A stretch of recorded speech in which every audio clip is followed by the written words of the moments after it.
Our scripture today, Hebrews 12:11. No discipline seems pleasant at the time, but painful. Later on, however, it produces a harvest of righteousness and peace for those who have been trained by it.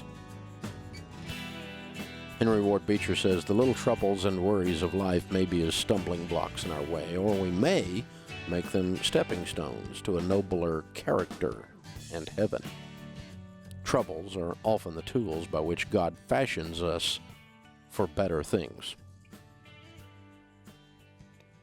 Now, Henry Ward Beecher, were you to have said that in this day and time and dared to put that on a blog, you would be accused of hating the poor.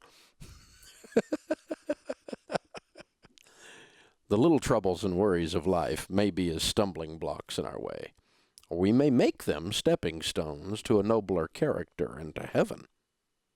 Troubles are often the tools by which God fashions us for better things. See, Henry, you're just a hater. That's what you are. You're just a hater, Henry. Who knew Henry Ward Beecher was a hater? Can you note the sarcasm? I just want to make sure you catch the sarcasm. No discipline seems pleasant at the time, but painful. Later on, however, it produces a harvest of righteousness and peace for those who have been trained by it. If you live like no one else, later you can live and give like no one else. It's across the bottom of every page on almost 5 million total money makeover books. And it comes from that scripture. If you live like no one else, later you can live and give like no one else. You have to pay a price to win. If you win without paying a price, I don't think you won. And you really don't end up with anything. Really, it's very rare.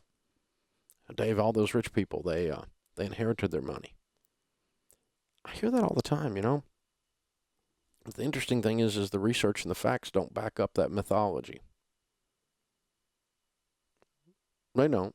Tom Stanley did a ton of research in The Millionaire Next Door, and he discovered that 88%, or about 9 out of 10 millionaires in America today, are first-generation rich. 9 out of 10 are first-generation rich. Started with nothing, got up, left the cave, killed something, and drug it home. They changed their life. They broke free from the chains of their heritage, their community, their education, the things that would hold them back, the hurdles that they had to climb over.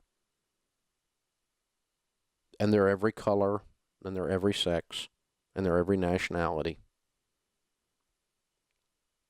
There's no rhyme or reason to it. Just some people go do it.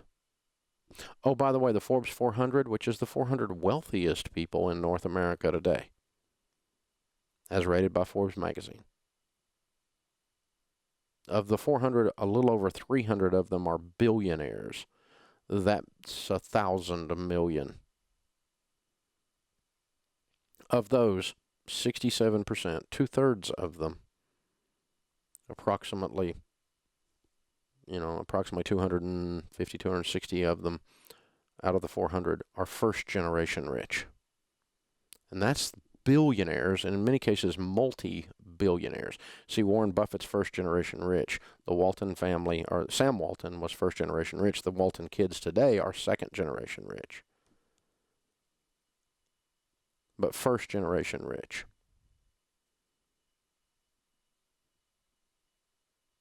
Interesting to think about.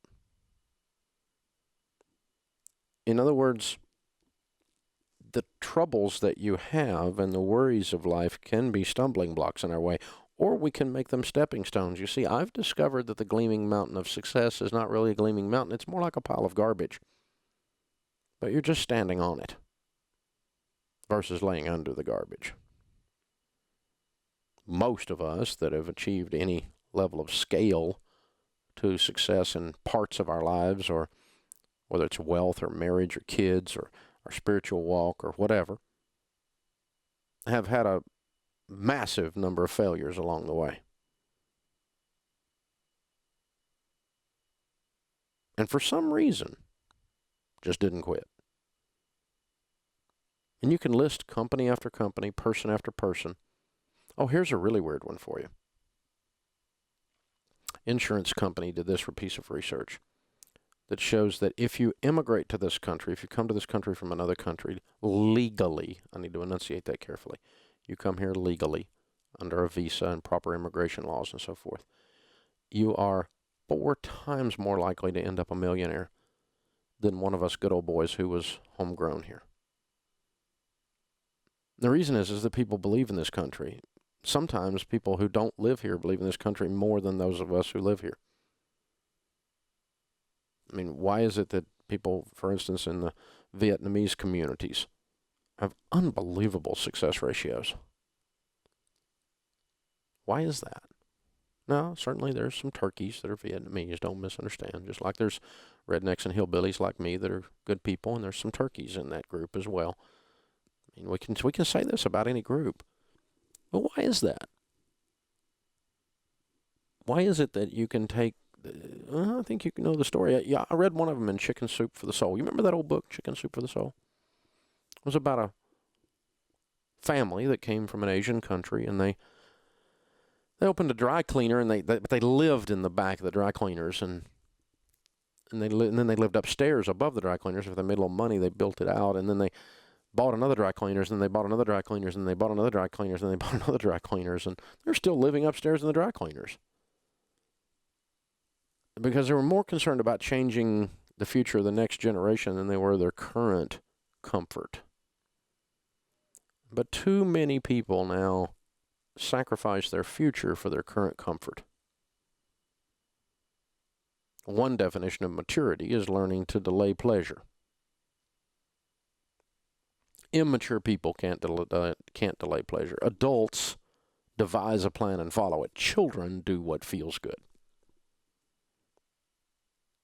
And so live like no one else, so that later you can live and give like no one else. And not only so you can do that, but so that you completely change your family tree. You live and leave a legacy. No discipline seems pleasant at the time, but painful. Later on, however, it produces a harvest of righteousness and peace for those who have been trained by it. Live like no one else so that later you can live and give like no one else. If those actions didn't have positive results, why would anyone do them? I got to tell you, I love desserts. This time of year is so hard on me. I'm just got a sweet tooth from now on. Red meat and desserts. These are Dave things right here. You know, man, a big old steak and a huge slice of homemade pecan pie afterwards. I just can't think. Oh, my mouth is watering right now beyond belief. I love desserts. Well, there's a direct correlation between the size of my belly and the amount of desserts I eat. There's a direct correlation between my physical condition and how much time I spend running or on the elliptical or lifting or doing whatever I'm going to do to get aerobic activity to burn off some of that pecan pie. Man, I got to stay away from that stuff. I have to pay a price to win. Otherwise, I get so big I can't waddle. Because I just like sweets, you guys. But I can't just sit here and be fat and go, it's McDonald's fault. There's a systemic breakdown. The caloric intake of the average American has got me down. I mean, the way people view food in this culture, I'm just stuck. There's nothing I can do. I'm a victim. I can't do that. I'll be as big as a freaking house if I do that. I have to understand that my actions have consequences. You know what that's called? Common sense. A lot of people don't have common sense anymore.